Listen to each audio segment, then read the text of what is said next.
pull all the Christian kids out and send all the Christian adults in. I mean, you know. That sounds great because I gotta tell you, the things that we're turning out from a higher education at this point are just Marxist cesspools. It at least sounds like an option that could be biblical. Welcome to another episode of the Carpe Fide podcast, where if the shoe fits, you wear it. And if the truth hurts, you bear it. I am Justin Gruber. And I am Jesse Gruber. And today we hope you will seize the faith. Hey there, everybody. Welcome to episode 104 of the Carpe Fide podcast. 104. Great job. Estoy bien. Okay. Chile. No. We are doing episode 3 in the Jen Wilkin podcast. The Return of the Jedi is what this episode is. Episode. I believe it's more like a Revenge of the Sith kind of. Oh, it is. Way back then. Episode 3. I honestly don't remember what the names are for any of them. You are my brother, Anakin. Remember that part? And so will Teddy for the rest of his life. Oh, Teddy. I hate you.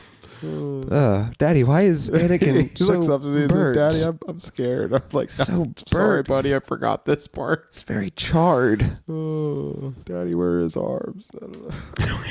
His arms. Don't worry, they rebuilt him. It's okay. Oh, heavens. Yeah, anyway, let's go ahead and get out of that one. Well, yeah. So we're going to hopefully finish up this debate finally. I mean, we can't just do 2 episodes and then not finish it. We gotta finish it. And then if we have time, we will look at Jen Wilkin's Twitter thread where she defends herself from saying things she didn't say but absolutely implied. So, yeah. So we're going to dive into it. You know, if you're following along in your YouTubes, we're at minute 37. And 11 seconds. It's almost like you could watch it with us. If you chose to. But I mean, we're watching it, so you don't have to. That's a lot of work. Feel free to not do that. You don't have to. Yep, you have our permission to just follow along. Okay. All right, ready. And go. So both of you have obviously given freedom to make other decisions. You've talked about the variety of factors.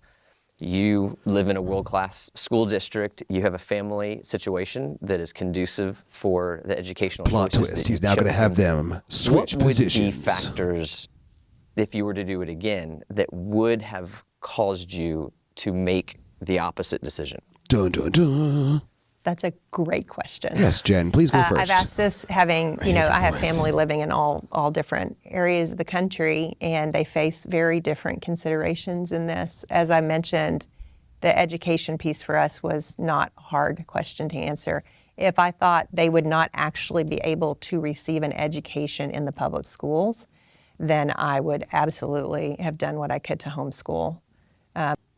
See, it's all about the education for Jen. It's not about the worldview indoctrination. It's not about anything like that or very strange social things that are happening. It is all about that education, which to me just makes me think, again, as I mentioned in the last episode, that either one of or both of these two things is that she hasn't actually truly considered what educating our children as Christians should be, and if there is any biblical precedent for that. And 2, I don't remember what the second thing that I was going to say was, so maybe that'll come to me later. I don't know that it will now that you said it that way, but it might come back to you. That there is 2 clear sections or segments of areas here, and education is completely separate from the rest of our responsibilities. It's like church, state, family, education. What was that funny thing that Dr. Pennington, there was a scripture that he mentioned when he first opened up. What was it called? Well, we don't mention the scriptures on this podcast, Justin. I could have swore he mentioned something from Deuteronomy 6. I think it was Deuteronomy. The Shema? Yes. Yeah, isn't that like all about education being the primary function and role inside of the home and necessity for parents to take responsibility over? I mean, I would place it in the sphere of the home, and definitely not the Yeah, sphere and of the state. Wasn't the purpose of that education to I point to think so does God. point to the glory and supremacy of God? That was the whole purpose of it. The whole time, actually. Yeah, I think that was the whole entire purpose of it, actually. Well, we'll just skip over those passages. And Okay, continue. ignore. I don't know that I would have gone the Christian school route because of the baggage I had around it at the point that my children were of education age. This is the church hurt trumps everything argument that I hate from everyone. First of all, Well, it's a victimhood argument. right, like I have a lot of church hurt, and I look at someone and I say, "What exactly is church hurt?" And it can range from anything horribly evil, like my pastor was, I don't know, sexually abusive. Like that would be awful, evil trauma. terrible. Arrest that man. He should go to jail. There should be a trial to prove innocence or guilt. We don't play around with that. Bypass the gym. Yeah, we don't play around with that. But then, like, you get somebody, oh, well, I thought I should be hired for that position and I wasn't. I was like, so you just live in sin then? Your church hurt is just your bitter. Who knows if there would have been a Oops, sorry. Is that what it is? Like, this is like, oh, I have baggage from my Christian school, so I don't want to. Like, okay, what does that mean? Like, you have baggage. Like, you went to a legalistic Christian school and they had a lot of horrible, crappy rules, and the teachers were overly authoritative. Like, is that like they were authoritarian or something? Like, All right. what does that mean? Like, it's just this vagary that we don't know without detail. You can't just say I have baggage. Like, I have baggage is not a reason or not to do something. Everyone has baggage. Welcome to that reality. We're all living in a sinful, broken world. Yeah. I mean, I don't think we've talked about it a lot on this podcast, but I've had quote unquote church hurt, but church hurt never should stop you from doing what the Bible prescribes for you. It just means that you live around sinful people that, hurt you. What? Congrats. No. It's almost as if it's a part of life. Yes, I had church hurt, though, so I don't go to church anymore. Like, Right. I think you also have God sin understands. hurt, and it's affecting you, like cancer. Where 2 or 3 are gathered in my name, that's why I named my dog Jesus. Anyway, let's continue. homicide if I had actually homeschooled my kids. Well, the world will never know. Man, I'm just not going to let her get a word in edgewise, but I absolutely... Can I just say something? I don't know if you've ever heard my vehement thoughts on this, but I absolutely hate it when Christian parents say, or any parents really say, oh, I just need a break from my kids, or, I'd kill my kids. Like, what do you think? What do you think God gave you? Right? Like, Did I miss her saying that? Can you rewind? Oh, I'd like rewind to it. hear her say this again. I will rewind it. Let's back it up 20 That seconds. my children were of education age. Who knows if there would have been a homicide if I had actually homeschooled my kids? Well, the world will never know. But I think she's just joking. Yeah, but that's just, so obviously she's not going to actually kill her kids. But the spirit behind that is, me and my kids wouldn't get along at home, so I need to send them somewhere where I don't have to worry about whether or not I'll get along with them. And I absolutely hate it. It is unchristian and unbiblical. It is actually, I believe it is spitting in God's face the responsibility that he gave you. I hate that. And look at this guy. He's just like, my suede shoes match my jacket. Oh, did you have something to say? I don't know that there's anything else to add to what you said. I have strong thoughts, dang it. I don't think your strong thoughts are wrong. I think it was just a joke. Like, I'd kill my kids if they were home all day. And I mean, yeah, you're not going to actually kill your kids. It's a but joke in also, that sense. God gave them to you to steward. I think your point is well taken, so it's fine. I mean, like, what are your kids going to think? Like, when they're older? Be like, oh, my mom wished that I wasn't around. Like, it's kind of lame, right? Thanks, Mom. And congrats, Jen. It's on the internet. I got you a tulip for Mother's Day. But I know you don't want me around. I'm just going to leave it on the doorstep. I'll see you later. My kids never stop by anymore. Well, yeah, it's good. Never mind. Well, you did a public debate where you said you would murder them if they were around too much. I believe the word you used was homicide. That is the act of one person taking the life of another. Dun, dun, dun. I would be charged in a court of law. Alrighty. Carry on, Jen. But I do know that there are public school situations that are untenable to put your children into, and I would still say I would have hoped I imagine we would have still tried to support the public schools. I hope we would have convictionally, even if we couldn't put our own children in them. It was interesting. Some of the teachers that DM'd me in the Instagram story situation, several of them said, I couldn't put my own children in, but I'm teaching in the school system because I want it to be better for my neighbors. For my neighbors. I hope. Yeah, well, obviously. I mean, we touched on that last time. I suggested that, an army. I say an army of teachers because they're going to get fired if they're doing it right. And after we send the next man up. Pull all the Christian kids out and send all the Christian adults in. I mean, let's do it. That sounds great because I got to tell you, the things that we're turning out from higher education at this point are just Marxist cesspools. It at least sounds like an option that could be biblical. Hope that would have been a position that I could have maintained if we had found ourselves living somewhere where public school was not an option.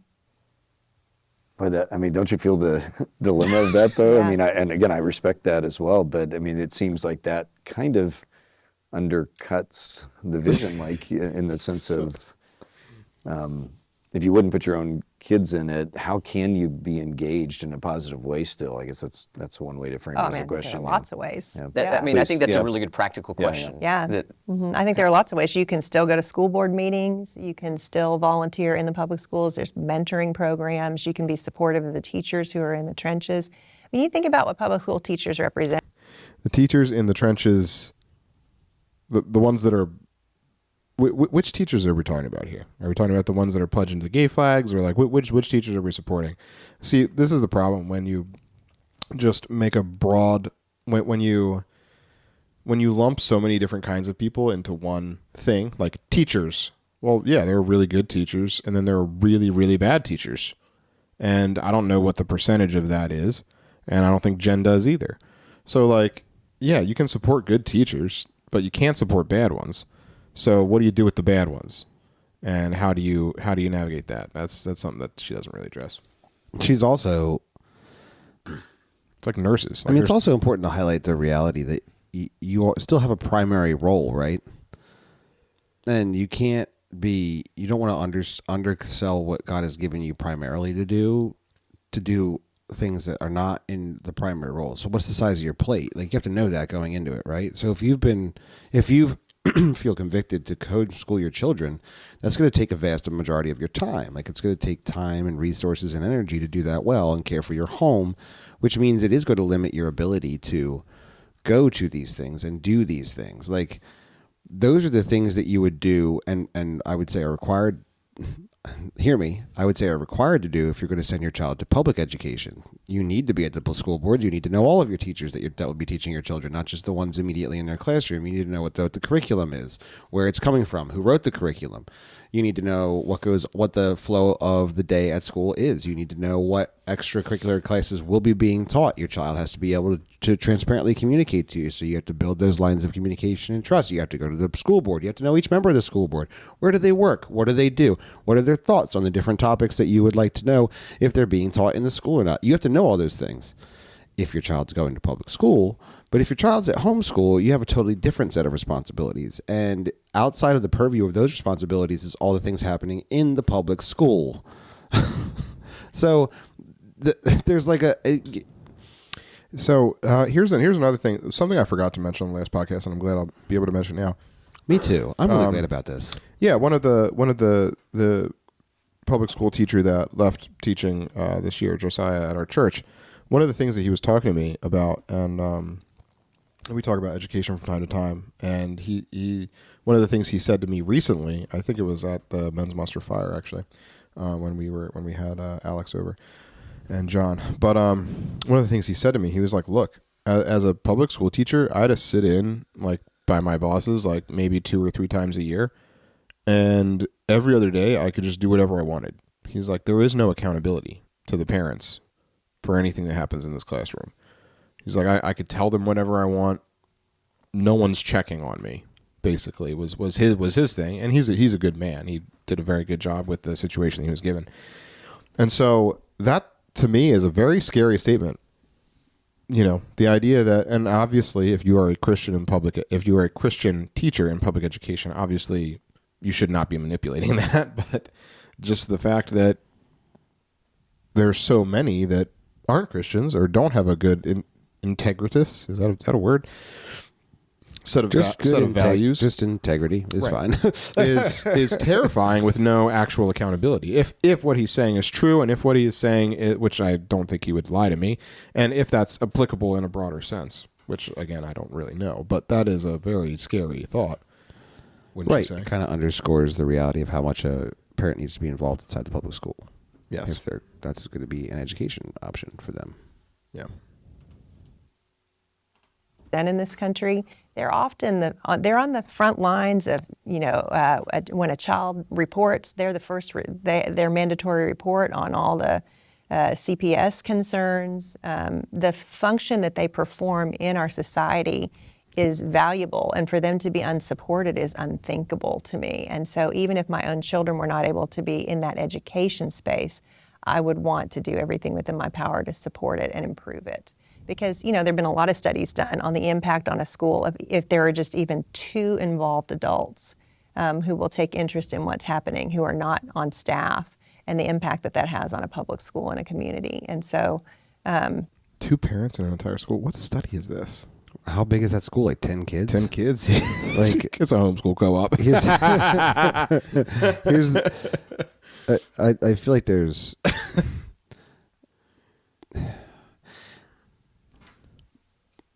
this goes back to her initial idea that education is a right, and I'm going to say this again. Education is not a right. Education is a responsibility of parents. A right is something that is birthed out from God and simply exists. And then it always comes with duty, and God gives his law. That's the first form of education. When God gives instruction, that's education. Outside of that, you have education that becomes very relative to the situation you're in. So if your father worked in metal or was a carpenter, Jesus and Joseph, and so you're passing on trades, you're farming, your agriculture, those types of things are education that was happening inside the home. But outside of that, the first education that God gives is his instruction. We see that Adam was given the role as sage to instruct Eve what God's word was and what his command was, and he did a horrible job. He failed right out the box, right? He added to what God had commanded in the garden. God tells him not to eat of the tree, right? What does Eve recount to Satan when Satan says, what did God say about the tree, right? We can't eat of it, even touch it. Like God, he's already adding to it. Don't even go near the tree. You know what? Just stay away from it. Don't even look at it. Don't look at the tree. Don't look at the tree. I see you looking at that tree. Let's go up to it and eat it. So like education it comes funny, with not funny. It comes from God. It comes with responsibility, and it's not a human right. Healthcare is not a human right. In fact, people have been dying across the world for millennia because they don't have what we call "quote unquote" healthcare rights. Oh, I thought you were going to say perfected bodies. No, I mean, yeah, sin has affected the death rate quite a bit. But I mean, like these things are not what we would call rights. You have the right to remain the life silent God has given to you. You have the right to the freedom God has created you for, freedom that is to be used for his glory, that we grab for our own, which is what sin is all about.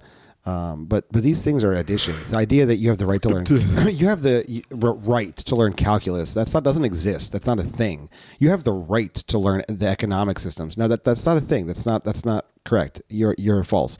You have a right to learn biology. No, that's nope. You write out. That's not a right that exists.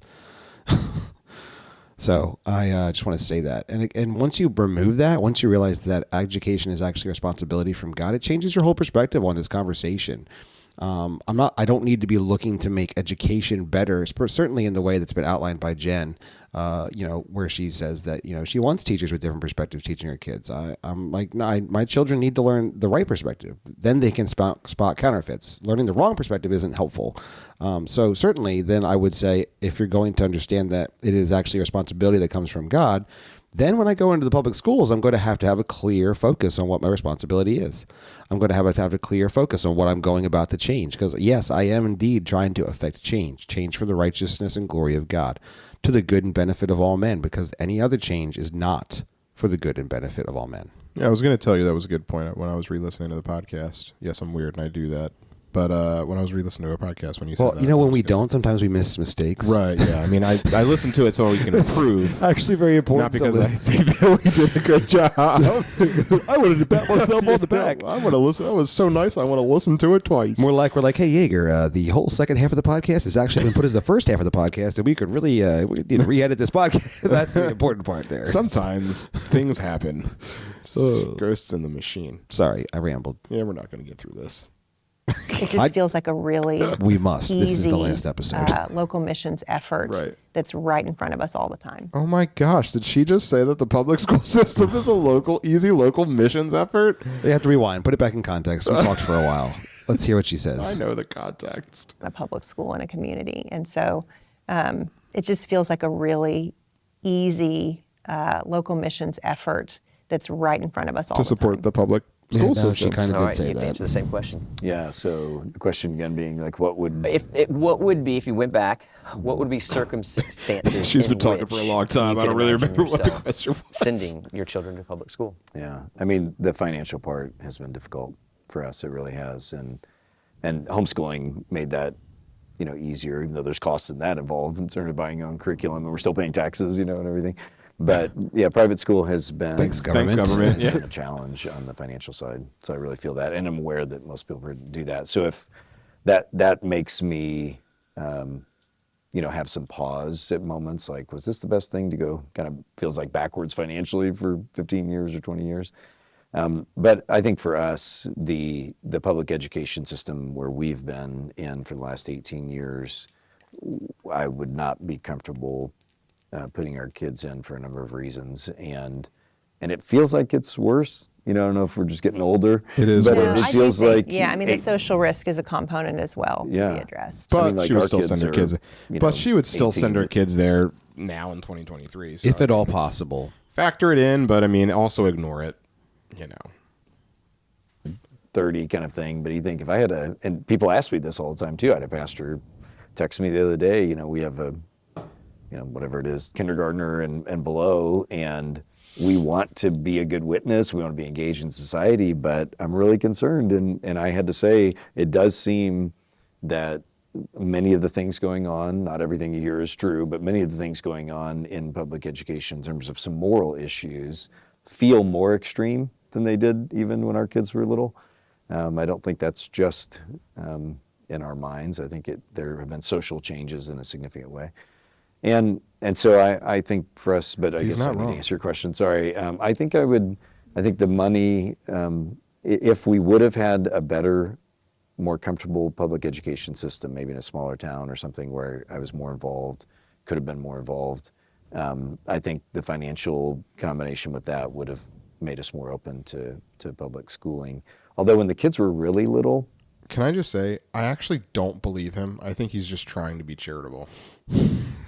Well, he did specifically say our public school system was horrible. I would never would have sent my kids to it. Like, he did say that explicitly. No. He said that his public school system is not something he would have been comfortable with. He didn't say it was horrible. He said that it wasn't something that they felt comfortable putting his kids in. That is what he said. Right. Doesn't mean it's horrible. homeschooling was so great because our life was more integrated. Like, we weren't controlled by a schedule outside of ourselves in terms of trips, and then yours are probably this way too. I mean, our older kids were very young readers. They were reading at 4, et cetera, because we worked with them. And it felt like there was a lot of wasted time in any kind of schooling system. I mean, Christian or public, in those early years especially. And it was really just a sweet time to be with them and really shape them, and with a lot of freedom that we had to just do our own thing. Maybe that sounds selfish or something, but it was really a wonderful time. And so How dare you want the best for your children and work so hard to Spend make it time with accomplish? you and enjoy it. An integrated schedule? Disgusting. Oh my gosh. Evil. I would not want to give that up, but yeah. It is interesting, neither of you mentioned safety. And so with the public school shootings that we read about, is that a factor in the decision at all? that was all on the table already for my kids. And so I think part of this conversation, and this relates to the fear-based decision, is to have an assumption that there's such a thing as a safe place to raise your kids. There are always dangers and there are always benefits. There's always a risk and always a reward. Justin, your face is confused. I'm confused on so many levels. I mean, I love what she's admitting right now, which is the reality that safety is relative. Yeah, safety is relative. By the way, during the whole pandemic thing, safety is relative. Freedom is not. Liberty is God-given. Safety is relative to what you do and what you choose to do, and it is your personal choice. I'm just going to let that hang out there because that's still something that frustrates me every day when I walk around. Right. And everybody tells me to be safe. Oh, be safe out there. Be safe. Be safe. No, I literally look at them and I say, when I have time, I say, you know what? I'm going to go ahead and be free, which allows me to be as safe as I want. Have a great day. Well, I mean, I'm not going to be safe. I'm going to be free. And then I can be as safe as I choose. See, the thing is like, oh my gosh, it sounds so right. It's so right. Yes. Well, sure. I mean, but safe as far as what? Like, are we saying that there aren't more safe places than others? And are we saying wisdom isn't a factor? Are we saying every place is dangerous, so put them wherever? Like, no, you are responsible for that. Right. I feel like my home's probably safer than a public school.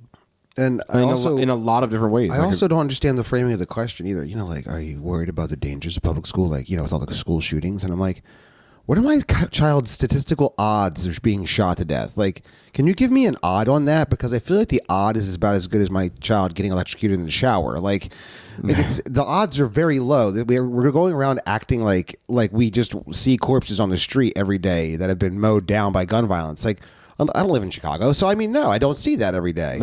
Like, there's a reality to this too. Mayor Lightfoot. Oh yeah, she didn't make it. Bye. I mean, but there's a reality to this that we have to understand. Like, that's that realm of questioning as far as safety. No, the safety that you should be concerned with about the public schools is the nurture and care of your child's soul towards the love and admonition of Jesus Christ. That's what you need to be concerned for. Yeah, but I mean, like, so in terms of, you know, is my kid going to get shot at school today? Yeah, relatively low statistical significance there, but it's a much higher probability that they'll be had some kind of sexual contact by a teacher. In terms of as high as 1 in 10 students in the public education system across the country.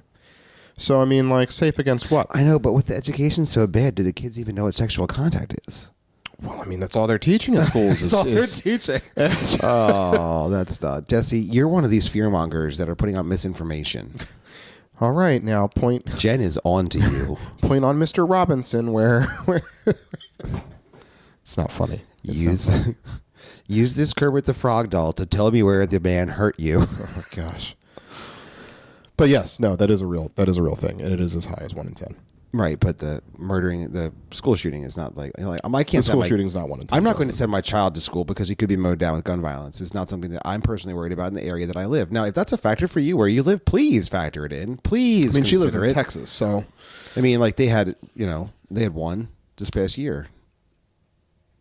This past year? In Texas? Was it? No, that was the mall. It was a mall in the past year. Was it with that guy that whipped out his pistol? Was it that one?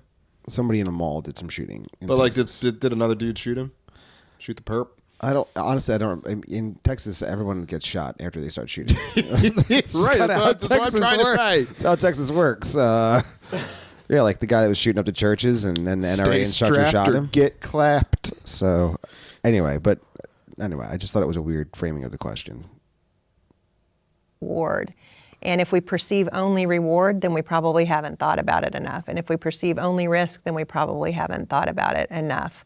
And we understood that... It's almost like, what, does nobody run a risk-benefit analysis anymore? Honestly, I can't deal with this question. They're talking about some sort of real physical, like... Anywhere has dangers, anywhere else has threats. Like my child, I guess your child at home could just as easily turn the stove off and burn your house down. I guess it's a possibility. I find it to be a low risk possibility.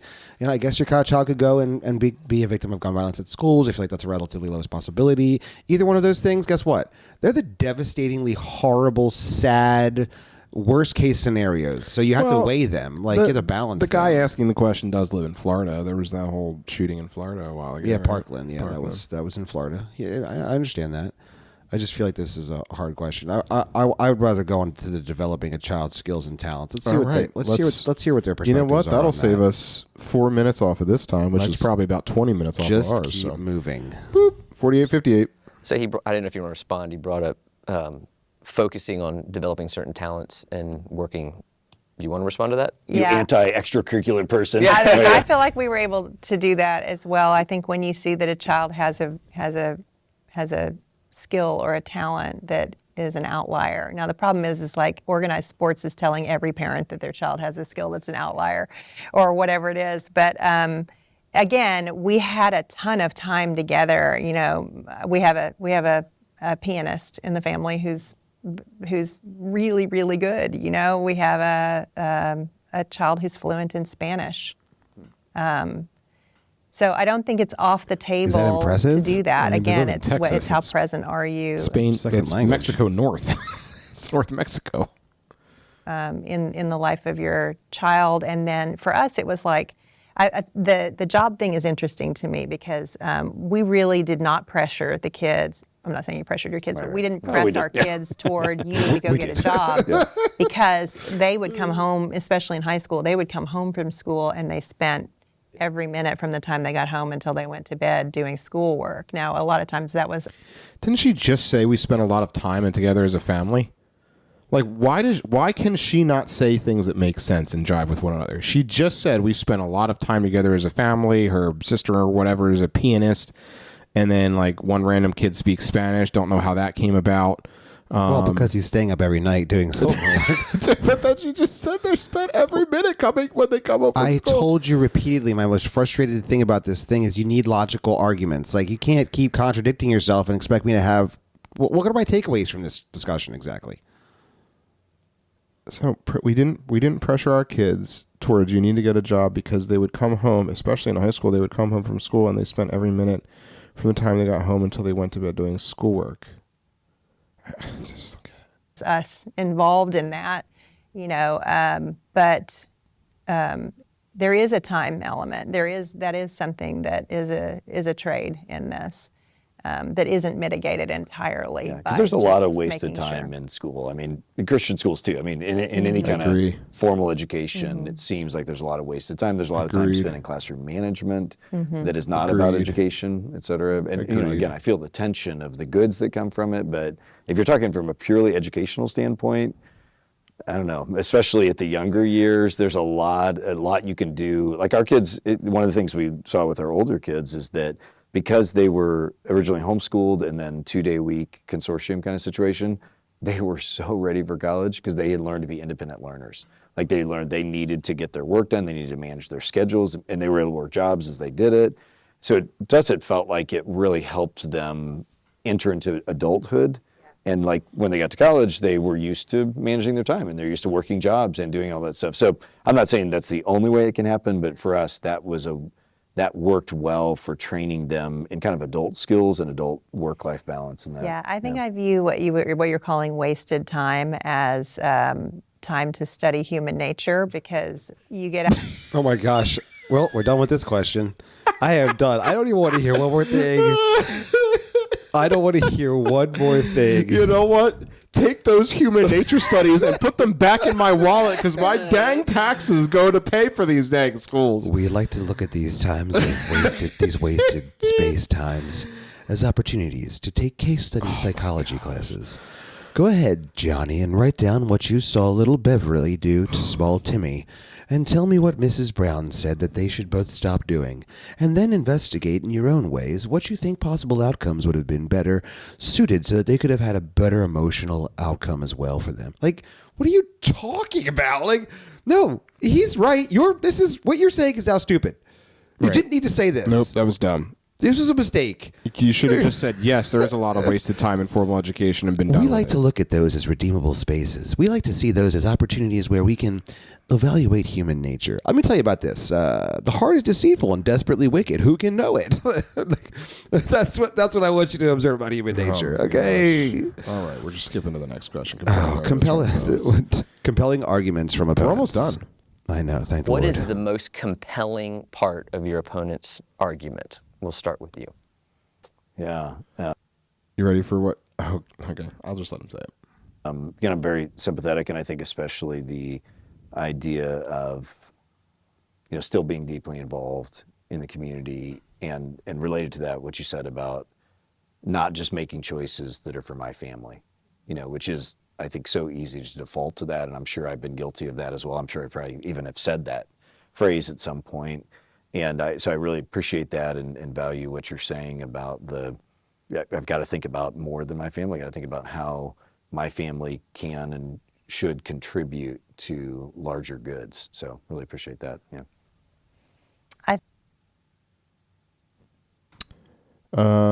Yeah. I mean, I just feel like he's feeling bad about something he probably shouldn't feel bad about. But he feels real bad about making productive members of society that had jobs and contributed. It is a good faith debate. It's like on a job interview where they ask you like, "What's the worst thing about yourself?" And you have to say something really hard. I'm a workaholic. Work too much. I can't stop working. And you have to think of something bad, and you just make something up because you're like, I don't really want to say something actually bad about myself. That's the worst part about me. I have horrible rage. I fly off the handle, and I punch people in the throat. That's what I do. I've been imprisoned for workplace violence. What's the worst thing about yourself? I have really bad irritable bowel syndrome, and my flatulence is legendary. Like, no, you want to say that in a job interview. There's not enough medication to treat my Tourette's.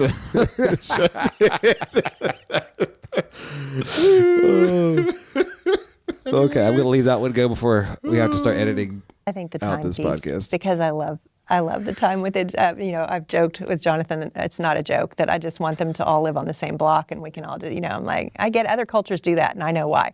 I also just want to point out that she said that there might be a homicide in her home if she homeschooled her family, but now that they're out of the house and now that they've wasted 50,000 hours in public education, now she really wants to spend time with them. And there is that. I remember when the year between Matt's kindergarten and Mary Kate's kindergarten, the state of Texas changed kindergarten from half day to full day. And I was so sad. I was like, the state took my children from me, and I'm sure I was super dramatic about it. But the state took your children by volitionally allowing you to send them to public education. She opted into it. She wants people to opt into it if at all possible. That. I mean, you do, like, I remember just missing them, at the beginning of each school year, and then you hit a rhythm and you try to recapture what time you And then the calluses form and you start to forget about them. No. All right, so let me just sum up. I think we can move, I want to move on to the final thoughts. Let me just sum this up real quick. Here's those two comments. Dr. Pennington feels like he could be more involved in his community, which I don't know, may or may not be true. He may be very involved in his community, and he had to pick out something to throw Jen a bone. I don't know. Maybe he's just not focused on his community. Here's what I want to tell you, dear Christian. If you read the Bible, guess what you're called to be? Involved in the lives of the people around you. That's one of the things you're called to do. Firstly, to the family God has given you. Second, to your church family that God has given to you. And third, to the world as you go out on the Great Commission continually. So if you're going to obey those things, you're going to be involved in the community. I just want to say that. Your children will be involved in the community as by dint of being with you as you are involved in the community. That should be happening. Her argument is the time she wants to have with her family, which I thought she was getting plenty of. But apparently her kids are stuck doing homework all night, and she would murder them if they were around too much. Not doing Bible memorization. And so, I don't know. There's just a dichotomous thing happening over here. But it sounds to me like you could have both the time and involved in community if you just took better stewardship of your time, I guess. You should be both. I like to be a good neighbor to my neighbors that I live with, so I know them, and because that's just what God calls me. I'm supposed to do that. I should be, good and gracious and well known and respected in the community by those that I have business dealings with.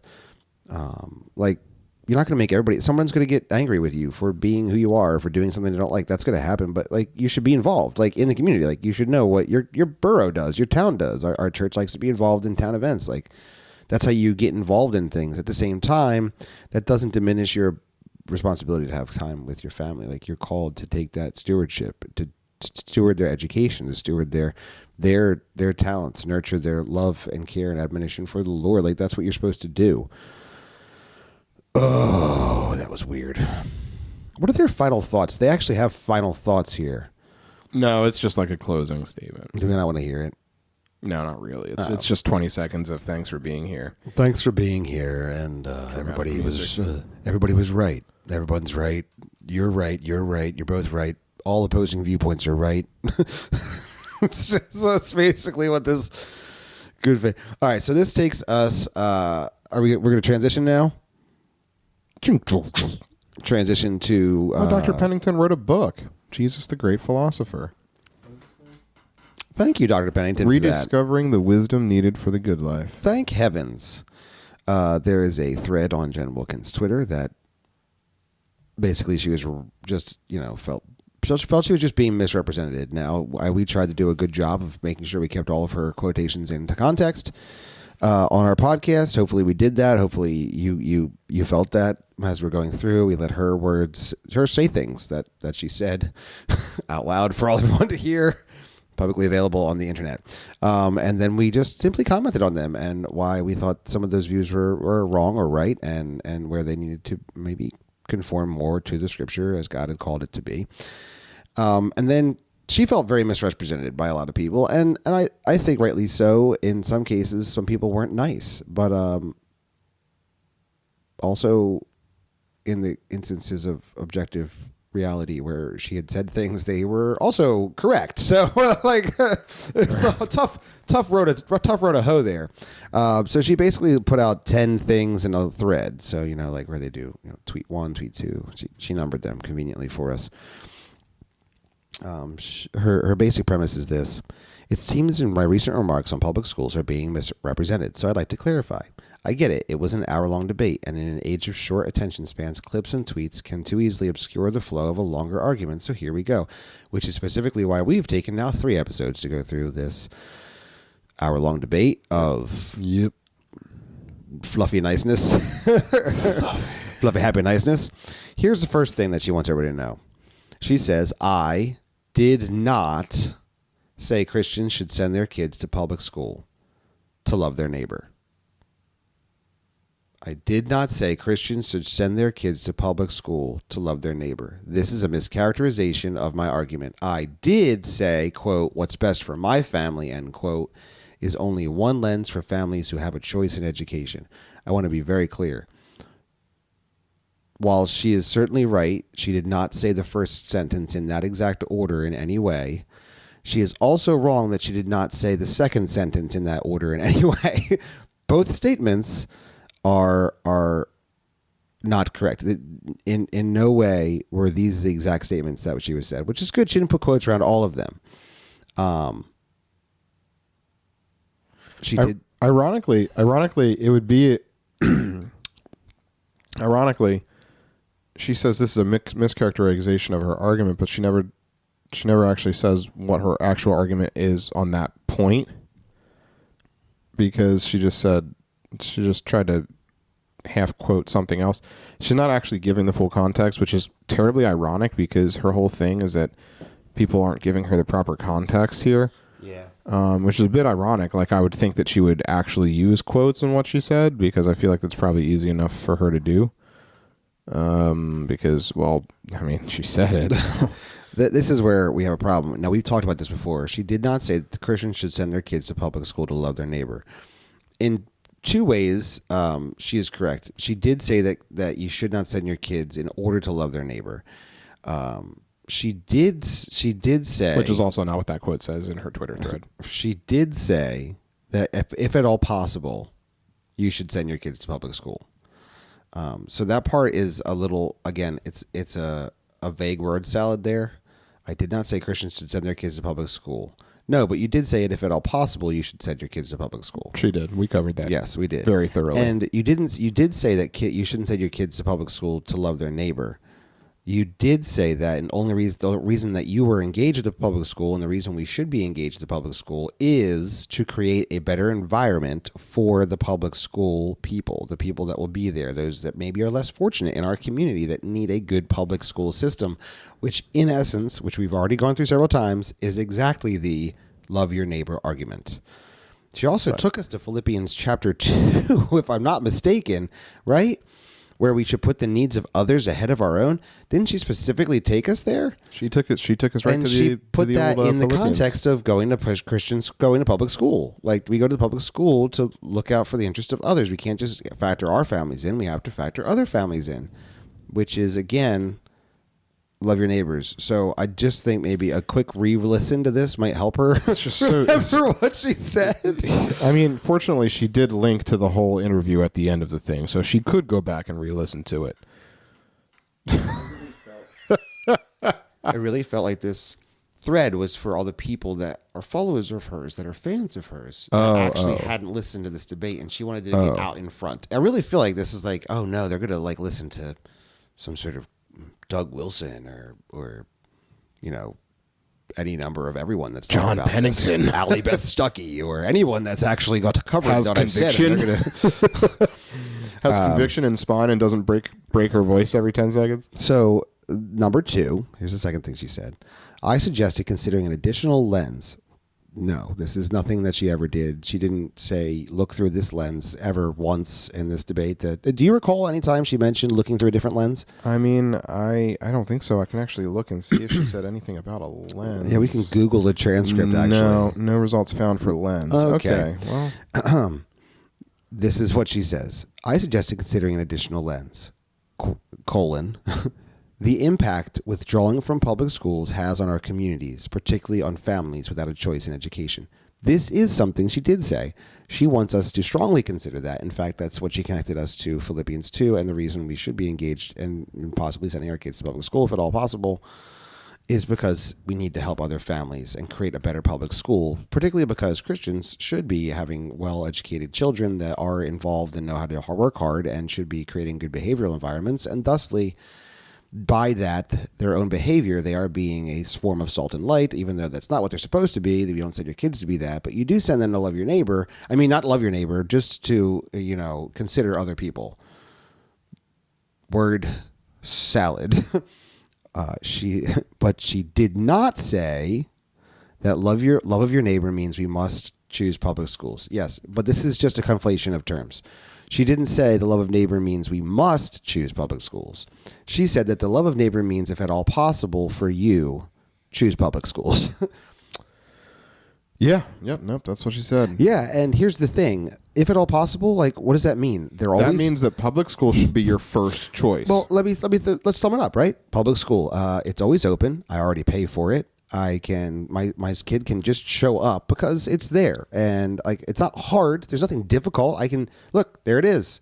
If it's possible, oh, there it is. It's open. I funded it. My kid can go to it. Like, in fact, you'd have to actually like work to not do it. Like, 'cause it's right there. It's free. It's open. It's accessible.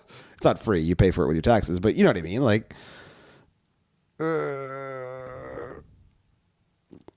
don't hear what I'm not saying. Like, what do you? I don't know. It's pretty bad. What's point 3? Do you have that up there, or do you want me to read it? She said, I did say that it's good for the community for those who opt out of public school to find ways to support them through mentoring programs, supply drives, service projects, attendance at board meetings, etc.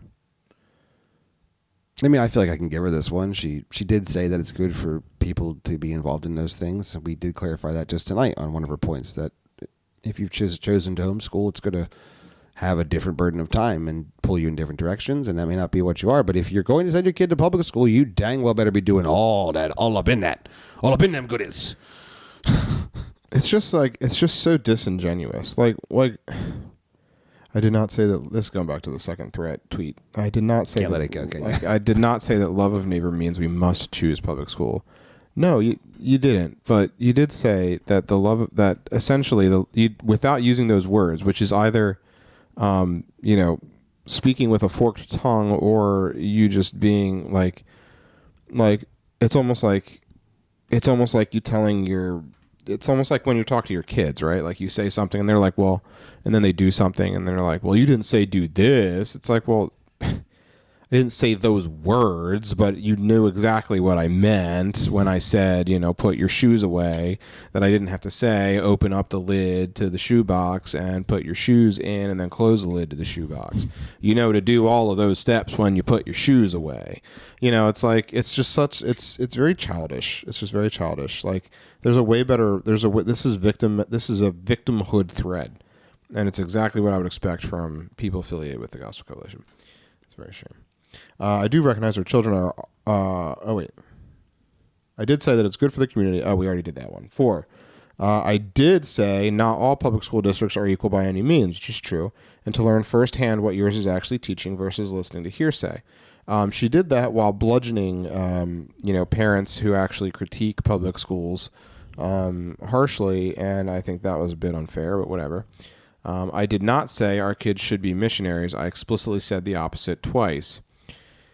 See, you did explicitly say the opposite, but then you implied the affirmative every other time, which did give a that dichotomous feel to the general flow of your argumentation, Jen. Or disingenuous, or illogical, or there's a bunch of different. I was trying to be definitely illogical and dichotomous. You were trying to be charitable. I was just trying to be charitable.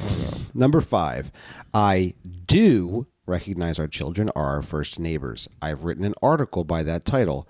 It is impossible to recognize. It is possible to recognize this and also recognize our neighbor next door. Here's the problem. I see a red flag. Red flag. Yes, it is possible to realize that you have a neighbor next door.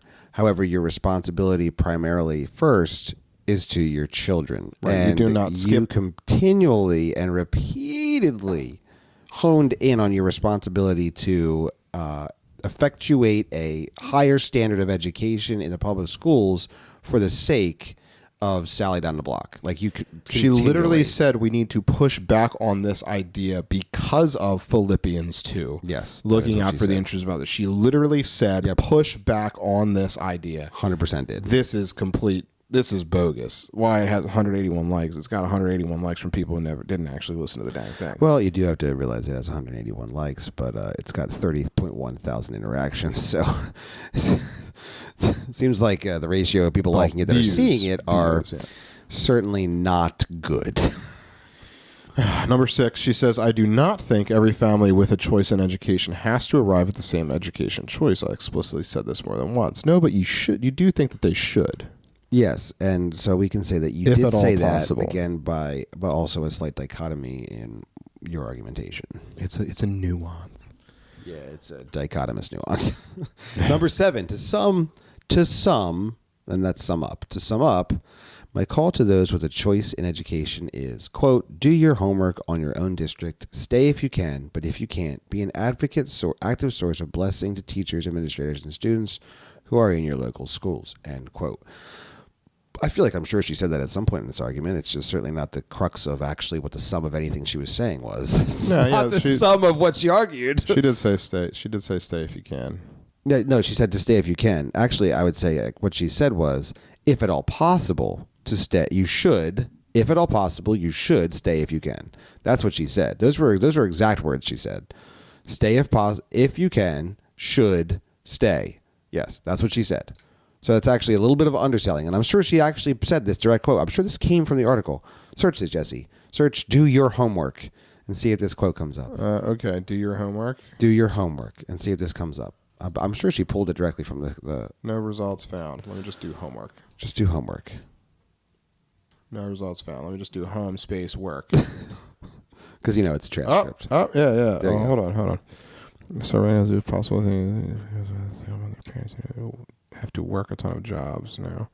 It's not saying pressure kids. You didn't pressure kids home, especially in high school. They come home from school. This is what the people pay for. They were doing homework. No. Nope, she didn't say. All right, well. She mentioned homework when she said that her kids were doing homework. For hours a day. For hours. Well, I might as well just put them in a sweatshop, Jen. I was giving the benefit of the doubt. This is a direct quote, but I guess not. Number 8, this is advice she gives us. resist the urge to vilify your neighbor who sees things differently than you do. I always think this is appropriate advice. Yes. However, when someone has bad arguments from God's word, I'm not going to give opportunity for them to be applauded. I'm going to tell them that they need to stop that. Stop it, and repent. Change, conform to Christ. And here's the part where you give us a 1-star rating on iTunes, because point number 9 is, that's it. And if you've read opinions or interpretations that my thoughts are more than this or different than this, don't buy it. But ironically, and I hope what our listeners are keen on, is that we actually went through almost the entire 50-something minutes of the debate, except for the parts that we skipped. We suffered. It was a long time to listen to that. You know who's got trauma now? I have trauma. I've got TGC trauma. Oh, yes. TGC hurt. We both went to stay soft, stay safe. I can't wait to do more of these. I can't wait till we do the good faith debate on woke church. I wonder what Pops will do. We should get Pops in on this, but we can't. Oh, man, it'd be so much fun. We got to figure out a way to do it faster. All right. That's enough. This is we have devoted. I'm so excited to be done talking about Jen Wilkins. I think this is important because it's Wilkins singular. She's not more than one Wilkins. Jen Wilkin. This is a important understanding topic that we need to go. Education is very key because it is a responsibility God given to every parent who has. If you have children, God's given you the responsibility of education. It's yours, and so to waste it or to think less of it is a problem. And we need to know. We need to have answers to these things. So I'm thankful to do it. I'm also incredibly thankful to not come back to this for just at least this with Jen Wilkin. I mean, we'll be talking about education probably every second of all the time because we do. And how it's that important, but this is enough. It's enough with her. So some of the replies on her thread are pretty funny. I replied to this one. So I'm going to not say the name of this account. I'm going to read you what they said, and then I will give you the name and the description of the account. So it says, I can't honestly speak from personal experience, but many kids that I know that went to Christian schools their whole life were super sheltered and were woefully unprepared for the world post-school. I'm so thankful I went to public school for most of my life. Now, this is by... So this would immediately make me think, if you're so thankful you went to public school, you probably have a great job. You're just like a well-adjusted, good citizen, as Jen would say. You're a productive citizen. Right. You're probably well-adjusted. You probably have I'm expecting like Twitter handle like 401k is great and like something like that. Dr. Crypto or something. All right. So this is at MC Dragon. His name is Manic Pixie Meme Boy. And his bio says that he's the patron saint of the food court, will freestyle when drunk, and he's whimsical AF. Great job, public school. Public school for the win. Public school, he sounds like a really well-adjusted person that was prepared for public life. You know, he is the reason why more Christians need to send their kids to public school so that they can... Because that man needed some sort of influence. But I feel like all of the poor, the not well-adjusted Christian school kids probably have jobs that are contributing to society. I mean, they're at least working at Chick-fil-A at the very least. At least. Oh, man. Neil Shenby got in on the action. This is great. This was simply this isn't Neil Shenby. This is Colin Andrade. Whatever. We got you, Colin. This was simply a bad take. It's also wrong to try to blame the public for your own words, implying that the issue is our short attention spans. Yes, I agree with that. Claps for Colin. Good one, man. He's just clapping back at victimhood culture, Victimhood Olympics. He's like, no thanks, ma'am. Yep. Oh, here's Stephen Keller with what we were just talking about.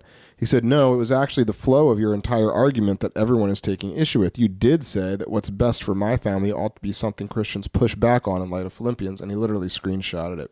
The quote is, the most common phrase I hear thrown out in these conversations is, I just need to do what's best for my family, and I think that's something that as Christians we have to push back on.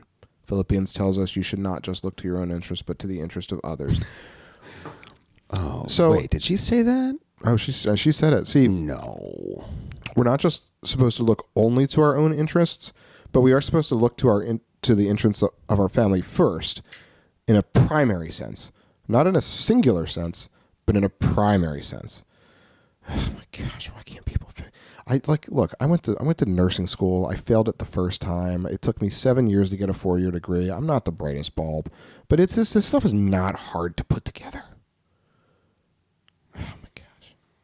You should probably listen to Fide Fellowship's sermons, 2-part Children of Caesar. I think that she should. I would love to hear Jen Wilkin and Fide go head to head here, because she would never do that, and that would be funny.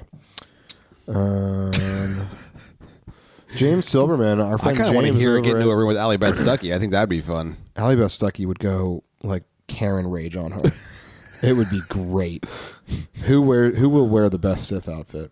The thing is that Allie Beth Stuckey would wear it on purpose, and Jen would just wear it accidentally. She'd probably bring a lightsaber. Our buddy James Silverman over at Free the States, he said, if you measure apostasy caused by government schools against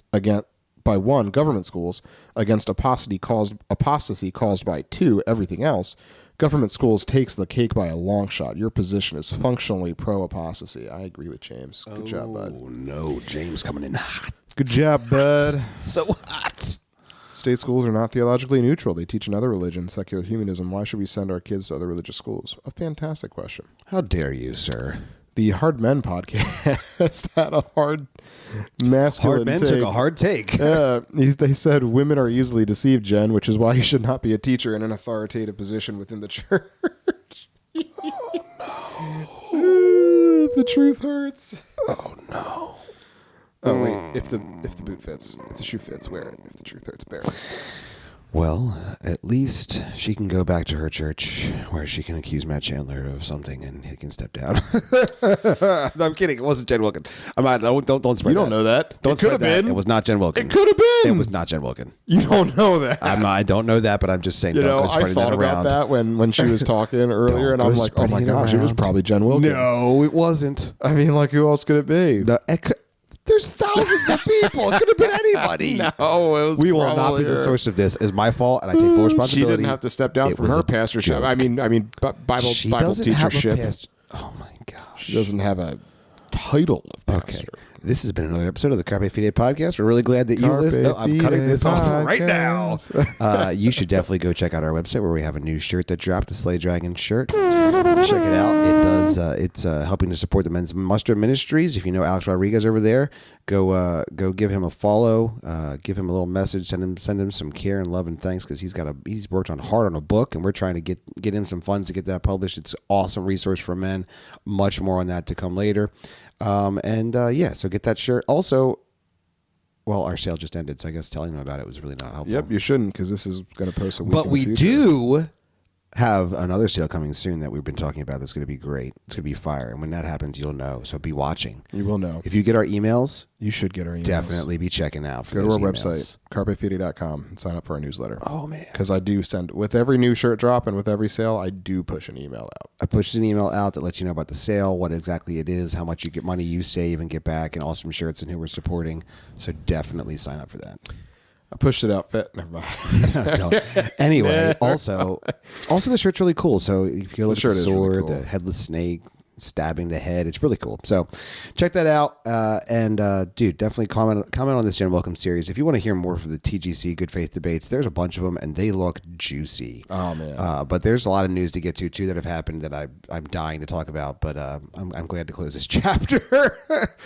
Love your kids, care for your family, take responsibility of their education, and more importantly, that we always encourage you, dear Christian, to Seize the faith.